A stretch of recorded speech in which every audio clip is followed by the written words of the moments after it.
ఇకపై మీకు ఇష్టమైన ఫేవరెట్ సీరియల్స్ యొక్క ఫుల్ ఎపిసోడ్స్ యూట్యూబ్లో అందుబాటులో ఉండవు. కేవలం సన్నెక్స్లో మాత్రమే ఫ్రీగా చూడొచ్చు.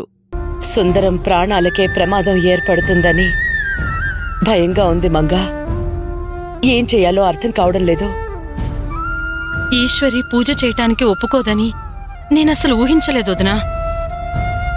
పూజ చేయటం ఇష్టం లేక కాదు, మూఢనమ్మకాలు నమ్మడం ఇష్టం లేక నేను చెయ్యను అని చెప్పింది.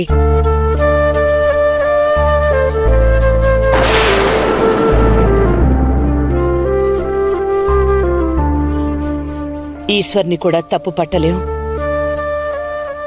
కాని ఎందుకో నా మనసు కీడు శంకిస్తోంది. ఏదైనా జరగరంది జరుగుతుందేమోనని నాకు భయంగా ఉంది. వదినా, ఏం భయపడకండి. ఎలా జరిగేదుంటే అలా జరుగుతుంది. మంచి జరగాలని కోరుకోవాలి తప్ప ఇప్పుడు మనం చేయగలిగేది కూడా ఏమీ లేదు. పోనీ మంగా, ఈశ్వరికి బదులు ఆ పూజేదో తల్లిగా నేను చేస్తే ఆ దోషం చెరిగిపోతుందేమోనని పంతులు గారిని ఒక్కసారి కనుక్కుంటావా? అది కూడా అడిగాను వదినా. ఏమన్నారు? అదే, పెళ్ళైన తర్వాత భర్తకి సంబంధించిన ఏ పూజలు పునస్కారాలైనా భార్య మాత్రమే చెయ్యాలి. తల్లి కాని చెల్లి కాని ఇంకెవ్వరు చేసినా ఆ పూజ ఫలించదని, భార్య చేస్తేనే ఫలితం ఉంటుందని పంతులుగారు చెప్పారు.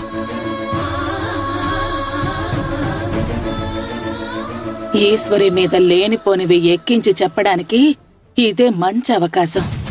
ఈ దెబ్బతో తల్లి కూతుళ్లలాగా ఎంతో ప్రేమగా ఉండే అత్తాకోడళ్ళు బద్ద శత్రువులుగా మారాలి.